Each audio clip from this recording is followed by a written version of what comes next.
NovelStream presents The Judge's House by Bram Stoker. When the time for his examination drew near, Malcomson made up his mind to go somewhere to read by himself. He feared the attractions of the seaside, and also he feared completely rural isolation, for of old he knew its charms, and so he determined to find some unpretentious little town where there would be nothing to distract him. He refrained from asking suggestions from any of his friends, for he argued that each would recommend some place of which he had knowledge and where he had already acquaintances. As Malcomson wished to avoid friends, he had no wish to encumber himself with the attention of friends, and so he determined to look out for a place for himself. He packed a portmanteau with some clothes and all the books he required, and then took ticket for the first name on the local timetable, which he did not know. When at the end of 3 hours' journey he alighted at Benchurch, he felt satisfied that he had so far obliterated his tracks as to be sure of having a peaceful opportunity of pursuing his studies. He went straight to the one in which the sleepy little place contained, and put up for the night. Benchurch was a market town, and once in 3 weeks was crowded to excess, but for the remainder of the 21 days it was as attractive as a desert. Malcomson looked around the day after his arrival to try to find quarters more isolated than even so quiet an inn as the Good Traveler afforded. There was only one place which took his fancy, and it certainly satisfied his wildest ideas regarding quiet. In fact, quiet was not the proper word to apply to it. Desolation was the only term conveying any suitable idea of its isolation. It was an old rambling, heavy-built house of the Jacobean style, with heavy gables and windows, unusually small, and set higher than was customary in such houses, and was surrounded with a high brick wall massively built. Indeed, on examination, it looked more like a fortified house than an ordinary dwelling. But all these things pleased Malcomson. Here, he thought, is the very spot I have been looking for, and if I can get opportunity of using it, I shall be happy. His joy was increased when he realized beyond doubt that it was not at present inhabited. From the post office, he got the name of the agent, who was rarely surprised at the application to rent a part of the old house. Mr. Carnford, the local lawyer and agent, was a genial old gentleman, and frankly confessed his delight at anyone being willing to live in the house. "To tell you the truth," said he, "I should be only too happy, on behalf of the owners, to let anyone have the house rent-free for a term of years, if only to accustom the people here to see it inhabited. It has been so long empty that some kind of absurd prejudice has grown up about it, and this can be best put down by its occupation. If only," he added with a sly glance at Malcomson, "by a scholar like yourself, who wants its quiet for a time." Malcomson thought it needless to ask the agent about the absurd prejudice. He knew he would get more information, if he should require it, on that subject from other quarters. He paid his 3 months' rent, got a receipt, and the name of an old woman who would probably undertake to do for him, and came away with the keys in his pocket. He then went to the landlady of the inn, who was a cheerful and most kindly person, and asked her advice as to such stores and provisions as he would be likely to require. She threw up her hands in amazement when he told her where he was going to settle himself. "Not in the judge's house," she said, and grew pale as she spoke. He explained the locality of the house, saying that he did not know its name. When he had finished, she answered, Sure enough, the very place. It is the judge's house, sure enough." He asked her to tell him about the place, why so called, and what there was against it. She told him that it was so called locally because it had been many years before. How long she could not say, as she was herself from another part of the country, but she thought it must have been 100 years or more. The abode of a judge who was held in great terror on account of his harsh sentences and his hostility to prisoners at assizes. As to what there was against the house itself, she could not tell. She had often asked, but no one could inform her. But there was a general feeling that there was something, and for her own part, she would not take all the money in Drinkwater's bank and stay in the house an hour by herself. Then she apologized to Malcomson for her disturbing talk. It is too bad of me, sir, and you, and a young gentleman, too, if you will pardon me saying it, going to live there all alone. If you were my boy, and you'll excuse me for saying it, you wouldn't sleep there a night, not if I had to go there myself and pull the big alarm bell that's on the roof." The good creature was so manifestly in earnest, and was so kindly in her intentions, that Malcomson, although amused, was touched. He told her kindly how much he appreciated her interest in him, and added, "But, my dear Mrs. Witham, indeed you need not be concerned about me.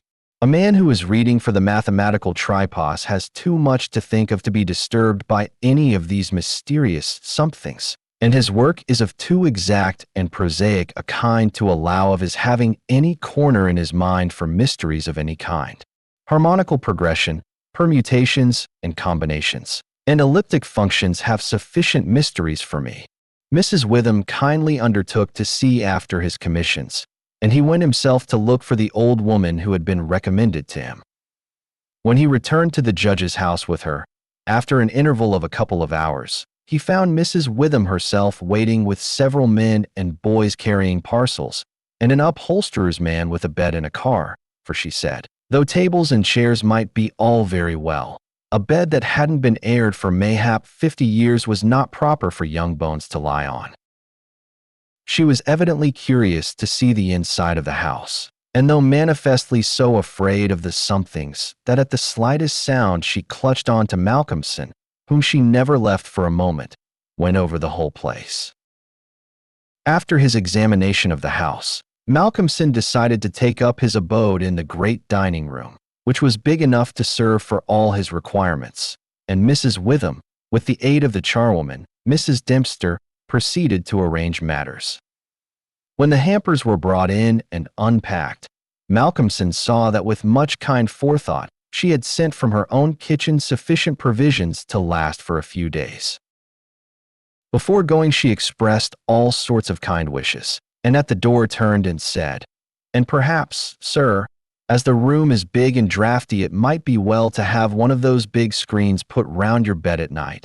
Though, truth to tell, I would die myself if I were to be so shut in with all kinds of things that put their heads round the sides or over the top and look on me." The image which she had called up was too much for her nerves, and she fled incontinently. Mrs. Dempster sniffed in a superior manner as the landlady disappeared, and remarked that for her own part, she wasn't afraid of all the bogies in the kingdom. "I'll tell you what it is, sir," she said. "Bogies is all kinds and sorts of things, except bogies. Rats and mice, and beetles, and creaky doors, and loose slates, and broken panes, and stiff drawer handles, that stay out when you pull them, and then fall down in the middle of the night. Look at the wainscot of the room. It is old, hundreds of years old.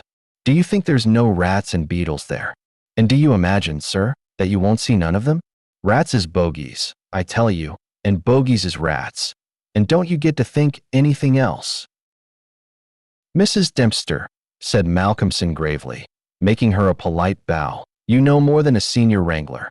And let me say that, as a mark of esteem for your indubitable soundness of head and heart, I shall, when I go, give you possession of this house, and let you stay here by yourself for the last 2 months of my tenancy, for 4 weeks will serve my purpose."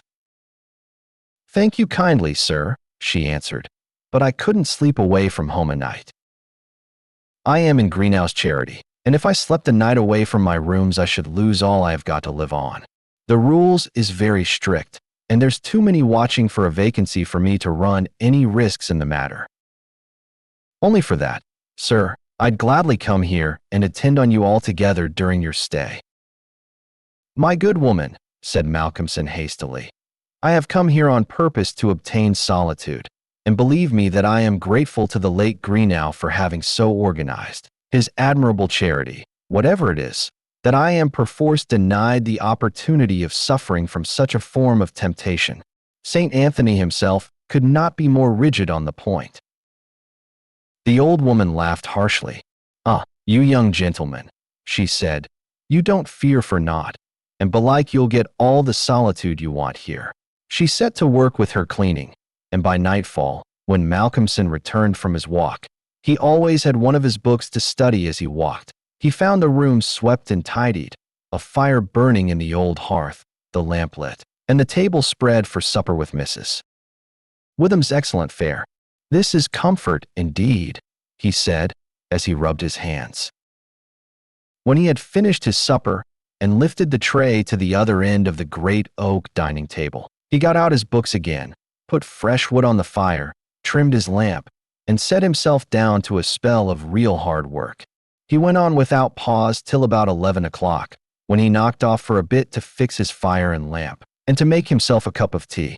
He had always been a tea drinker, and during his college life had sat late at work and had taken tea late. The rest was a great luxury to him, and he enjoyed it with a sense of delicious, voluptuous ease. The renewed fire leaped and sparkled, and threw quaint shadows through the great old room, and as he sipped his hot tea, he reveled in the sense of isolation from his kind. Then it was that he began to notice for the first time what a noise the rats were making. "Surely," he thought, "they cannot have been at it all the time I was reading. Had they been, I must have noticed it." Presently, when the noise increased, he satisfied himself that it was really new. It was evident that at first the rats had been frightened at the presence of a stranger and the light of fire and lamp, but that as the time went on they had grown bolder and were now disporting themselves as was their wont. How busy they were! And hark to the strange noises. Up and down behind the old wainscot, over the ceiling and under the floor they raced and gnawed and scratched. Malcomson smiled to himself as he recalled to mind the saying of Mrs. Dempster, "Bogies is rats, and rats is bogies." The tea began to have its effect of intellectual and nervous stimulus. He saw with joy another long spell of work to be done before the night was past, and in the sense of security which it gave him, he allowed himself the luxury of a good look round the room. He took his lamp in one hand and went all around, wondering that so quaint and beautiful an old house had been so long neglected. The carving of the oak on the panels of the wainscot was fine, and on and round the doors and windows it was beautiful and of rare merit. There were some old pictures on the walls, but they were coated so thick with dust and dirt that he could not distinguish any detail of them, though he held his lamp as high as he could over his head. Here and there as he went round he saw some crack or hole blocked for a moment by the face of a rat, with its bright eyes glittering in the light, but in an instant it was gone, and a squeak and a scamper followed. The thing that most struck him, however, was the rope of the great alarm bell on the roof, which hung down in a corner of the room on the right-hand side of the fireplace. He pulled up close to the hearth a great high-backed carved oak chair and sat down to his last cup of tea. When this was done, he made up the fire and went back to his work, sitting at the corner of the table, having the fire to his left. For a little while the rats disturbed him somewhat with their perpetual scampering, but he got accustomed to the noise as one does to the ticking of a clock or to the roar of moving water, and he became so immersed in his work that everything in the world, except the problem which he was trying to solve, passed away from him. He suddenly looked up. His problem was still unsolved, and there was in the air that sense of the hour before the dawn, which is so dread to doubtful life. The noise of the rats had ceased. Indeed, it seemed to him that it must have ceased but lately, and that it was the sudden cessation which had disturbed him. The fire had fallen low, but still it threw out a deep red glow. As he looked, he started in spite of his sang-froid. There on the great high-backed carved oak chair by the right side of the fireplace sat an enormous rat, steadily glaring at him with baleful eyes. He made a motion to it as though to hunt it away, but it did not stir. Then he made the motion of throwing something. Still it did not stir, but showed its great white teeth angrily, and its cruel eyes shone in the lamplight with an added vindictiveness.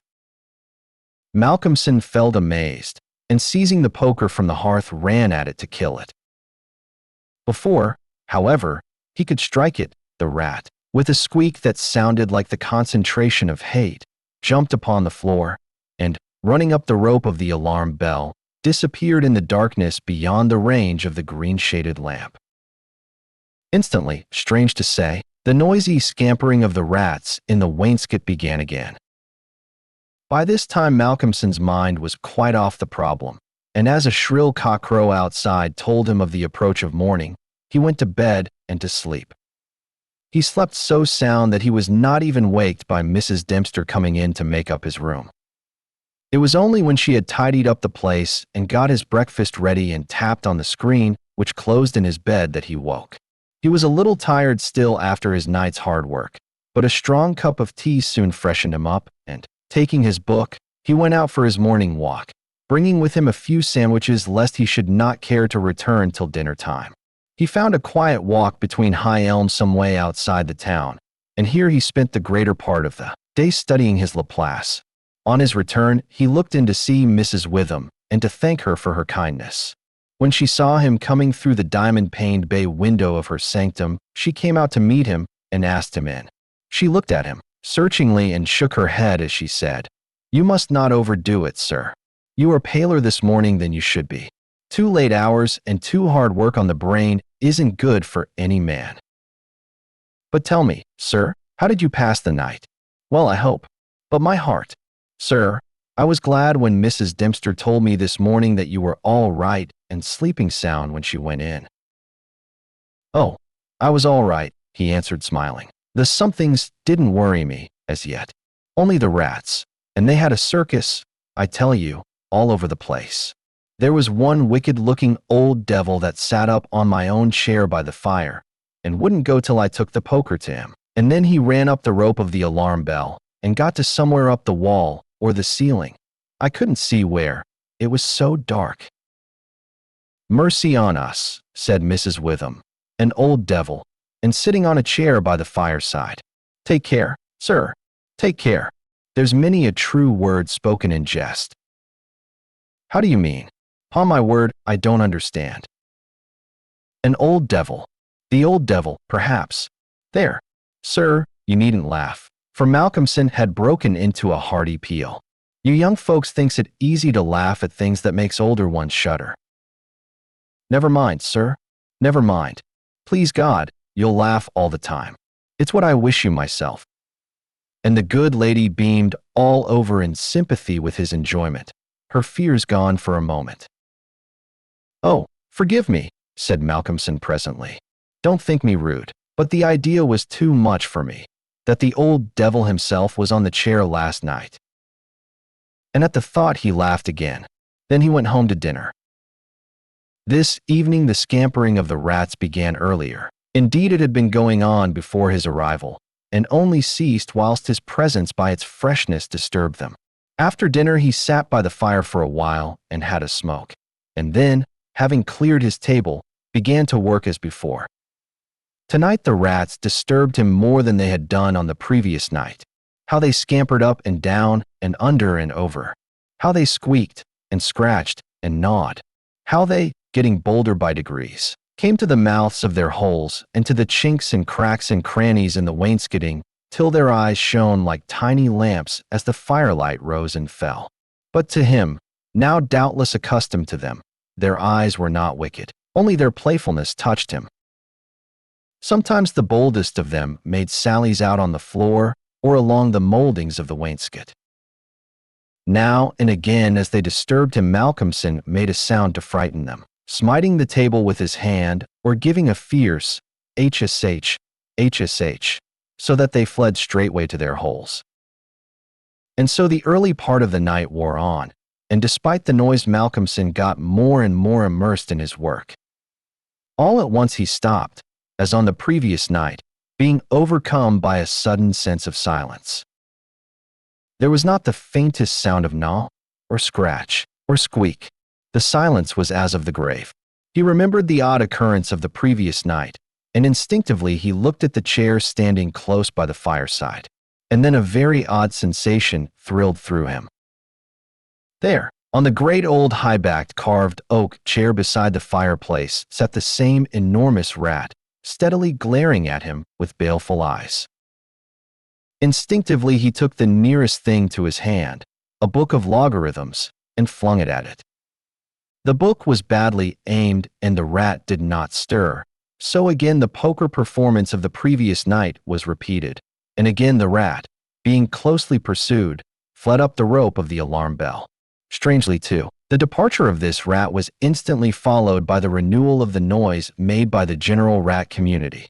On this occasion, as on the previous one, Malcomson could not see at what part of the room the rat disappeared, for the green shade of his lamp left the upper part of the room in darkness, and the fire had burned low.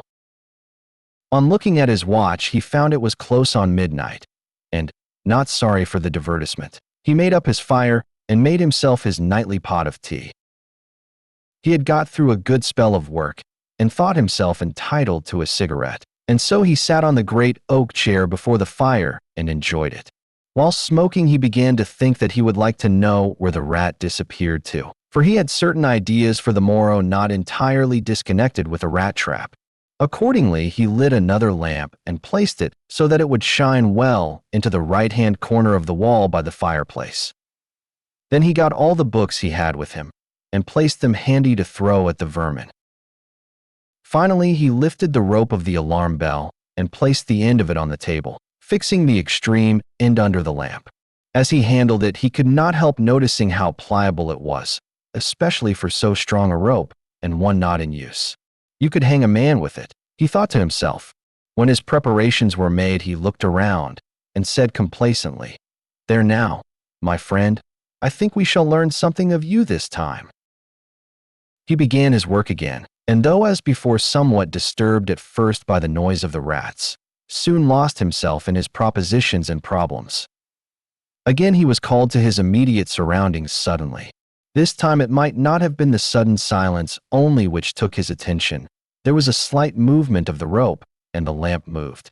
Without stirring, he looked to see if his pile of books was within range, and then cast his eye along the rope. As he looked, he saw the great rat drop from the rope on the oak armchair and sit there glaring at him. He raised a book in his right hand, and taking careful aim, flung it at the rat. The latter, with a quick movement, sprang aside and dodged the missile. He then took another book and a third and flung them one after another at the rat, but each time unsuccessfully.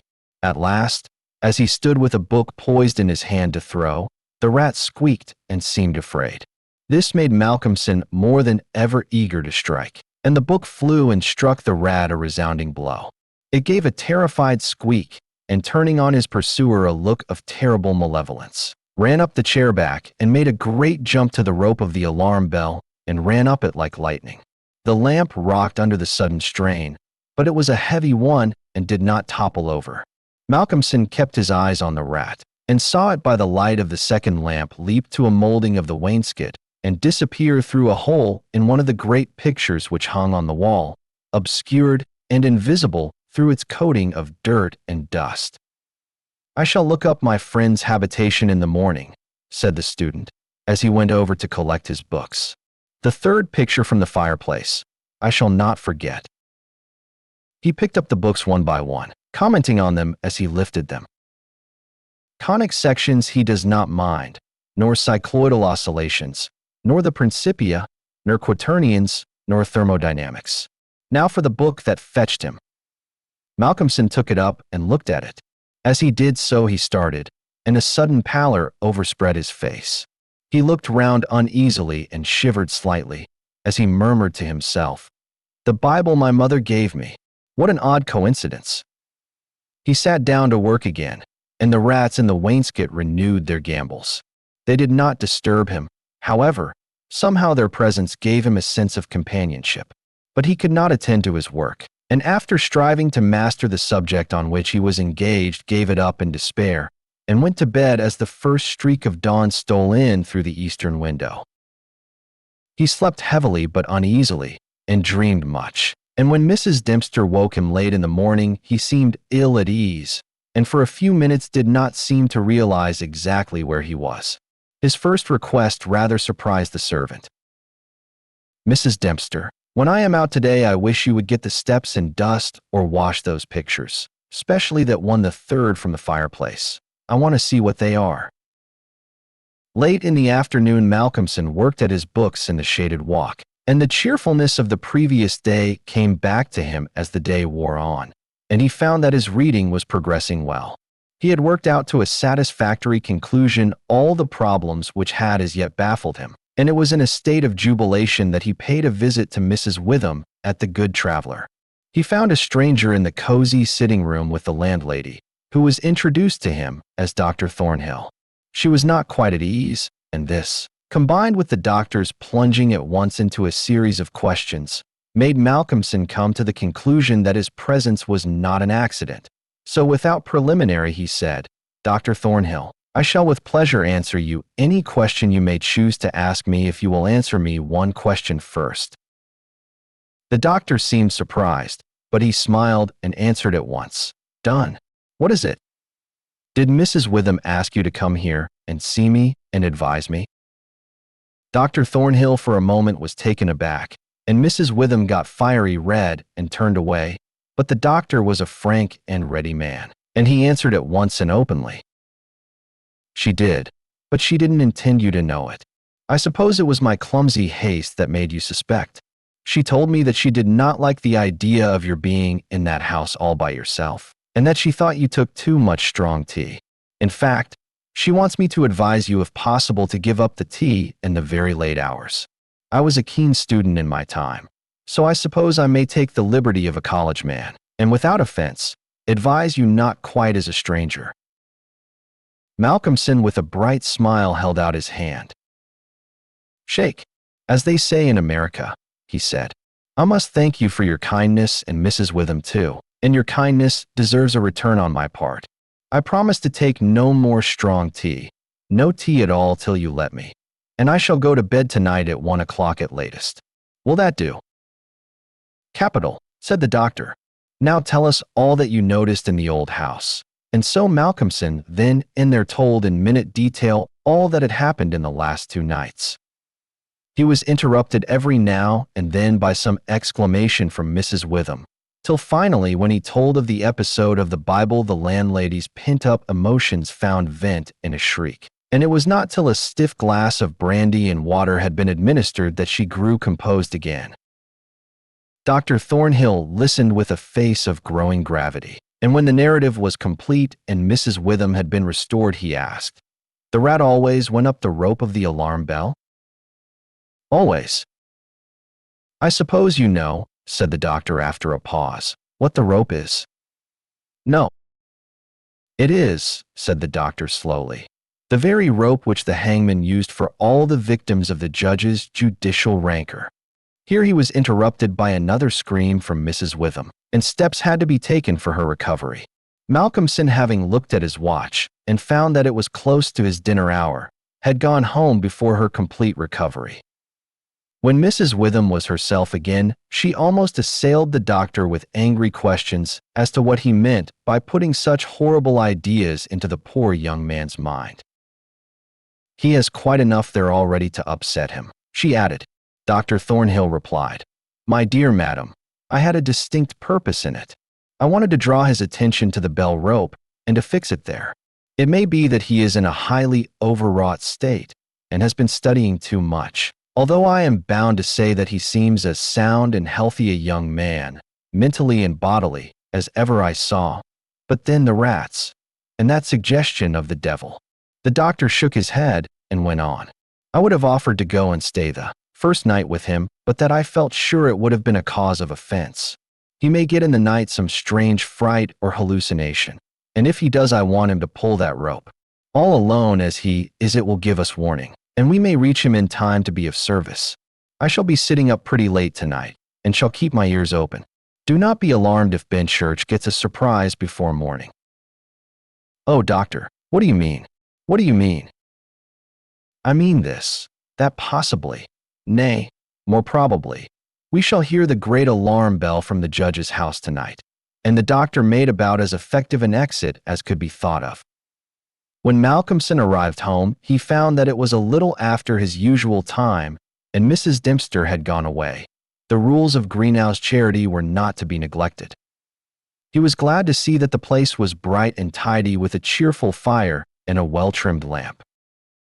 The evening was colder than might have been expected in April, and a heavy wind was blowing with such rapidly increasing strength that there was every promise of a storm during the night.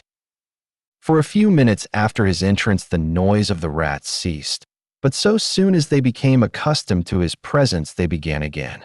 He was glad to hear them, for he felt once more the feeling of companionship in their noise, and his mind ran back to the strange fact that they only ceased to manifest themselves when that other, the great rat with the baleful eyes, came upon the scene. The reading lamp only was lit, and its green shade kept the ceiling and the upper part of the room in darkness, so that the cheerful light from the hearth spreading over the floor and shining on the white cloth laid over the end of the table was warm and cheery. Malcomson sat down to his dinner with a good appetite and a buoyant spirit. After his dinner and a cigarette, he sat steadily down to work, determined not to let anything disturb him, for he remembered his promise to the doctor and made up his mind to make the best of the time at his disposal. For an hour or so he worked all right, and then his thoughts began to wander from his books.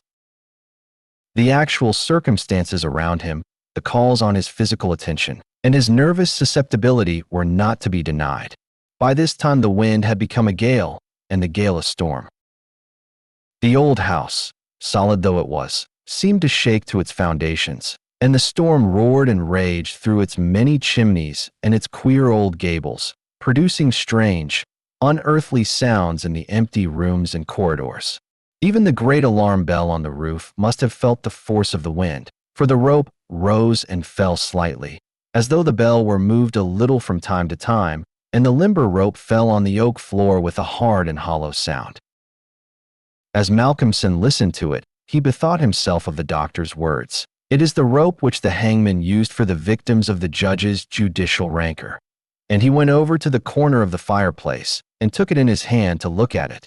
There seemed a sort of deadly interest in it, and as he stood there he lost himself for a moment in speculation as to who these victims were, and the grim wish of the judge to have such a ghastly relic ever under his eyes. As he stood there, the swaying of the bell on the roof still lifted the rope now and again, but presently there came a new sensation, a sort of tremor in the rope, as though something was moving along it. Looking up, instinctively Malcomson saw the great rat coming slowly down towards him, glaring at him steadily.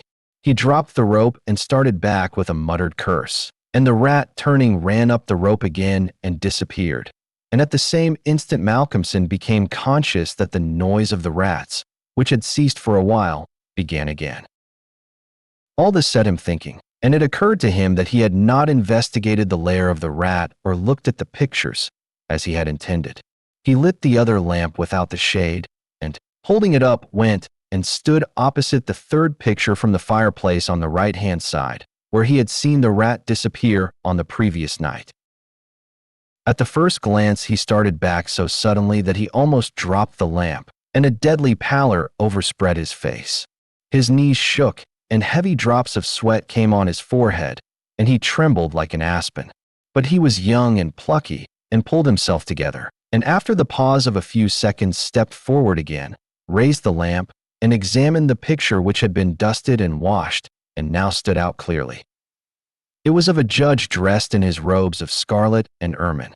His face was strong and merciless, evil, crafty, and vindictive, with a sensual mouth, hooked nose of ruddy color, and shaped like the beak of a bird of prey.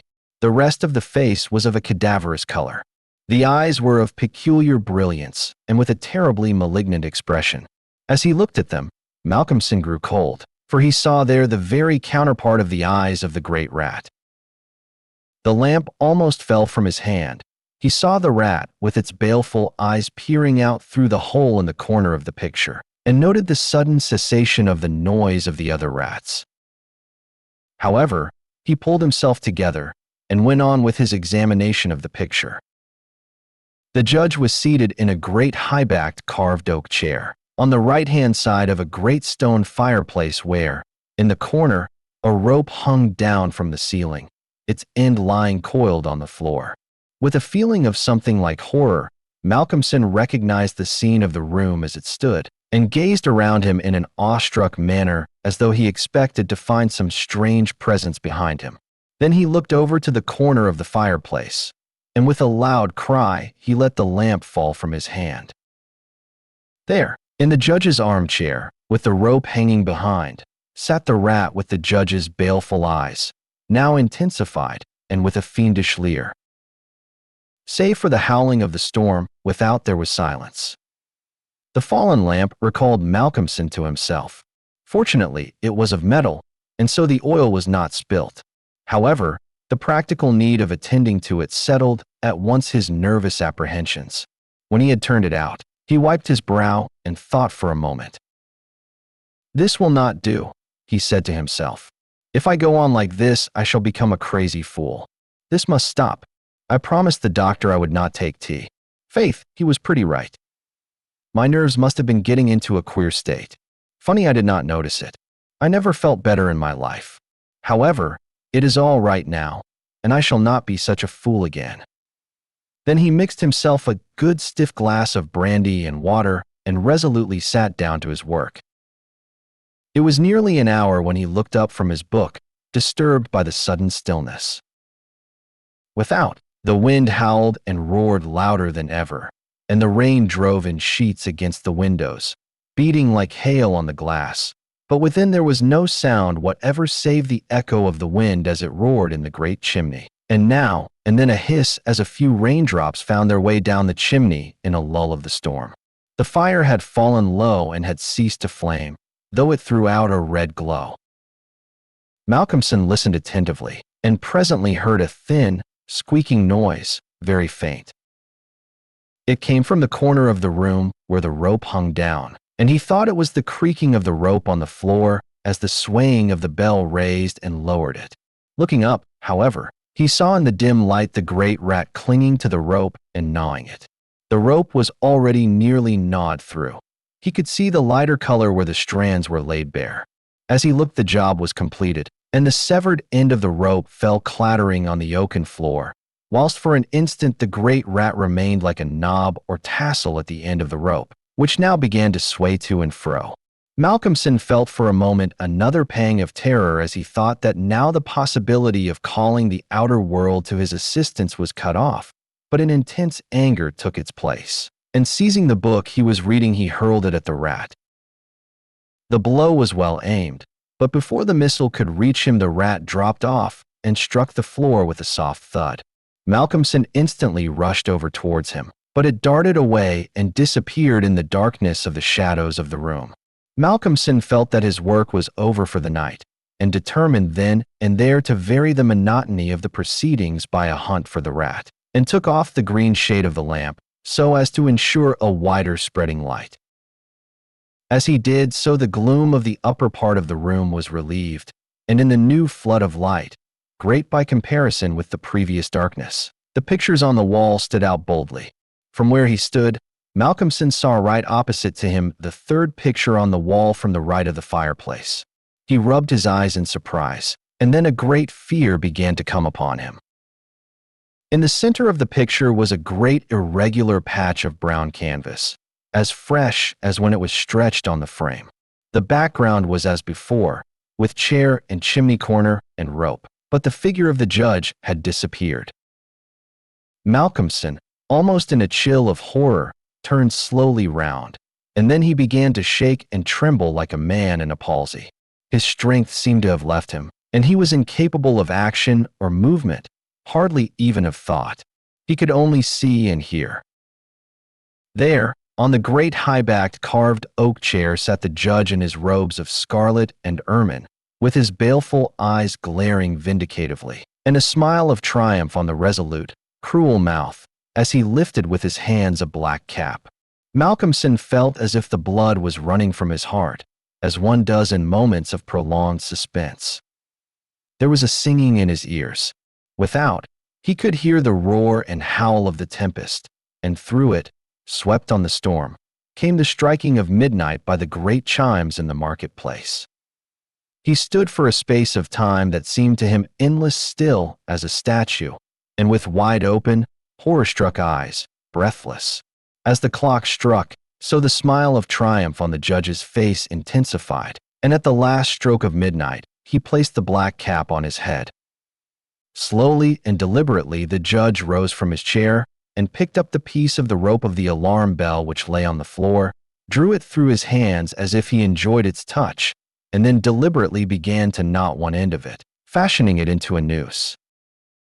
This he tightened and tested with his foot, pulling hard at it till he was satisfied, and then making a running noose of it, which he held in his hand.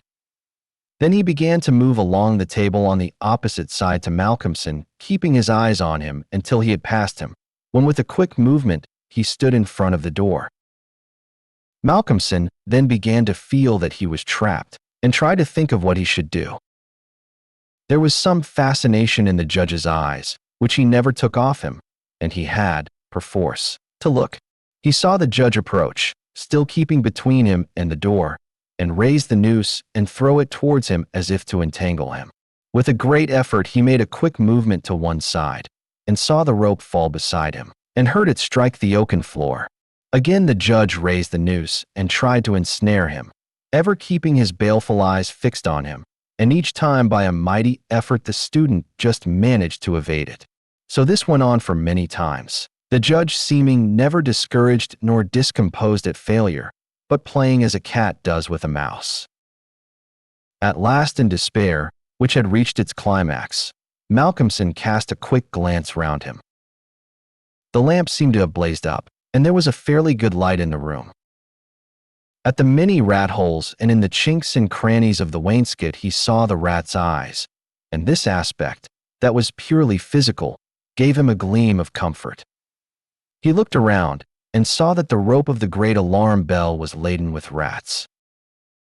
Every inch of it was covered with them, and more were pouring through the small circular hole in the ceiling whence it emerged, so that with their weight the bell was beginning to sway. Hark! It had swayed till the clapper had touched the bell. The sound was but a tiny one, but the bell was only beginning to sway, and it would increase. At the sound the judge, who had been keeping his eyes fixed on Malcomson, looked up, and a scowl of diabolical anger overspread his face. His eyes fairly glowed like hot coals, and he stamped his foot with a sound that seemed to make the house shake. A dreadful peal of thunder broke overhead as he raised the rope again, whilst the rats kept running up and down the rope as though working against time. This time, instead of throwing it, he drew close to his victim and held open the noose as he approached. As he came closer, there seemed something paralyzing in his very presence, and Malcomson stood rigid as a corpse. He felt the judge's icy fingers touch his throat as he adjusted the rope. The noose tightened. Then the judge, taking the rigid form of the student in his arms, carried him over and placed him standing in the oak chair, and stepping up beside him, put his hand up and caught the end of the swaying rope of the alarm bell. As he raised his hand, the rats fled squeaking and disappeared through the hole in the ceiling. Taking the end of the noose which was round Malcomson's neck, he tied it to the hanging bell rope, and then descending pulled away the chair. When the alarm bell of the judge's house began to sound, a crowd soon assembled. Lights and torches of various kinds appeared, and soon a silent crowd was hurrying to the spot.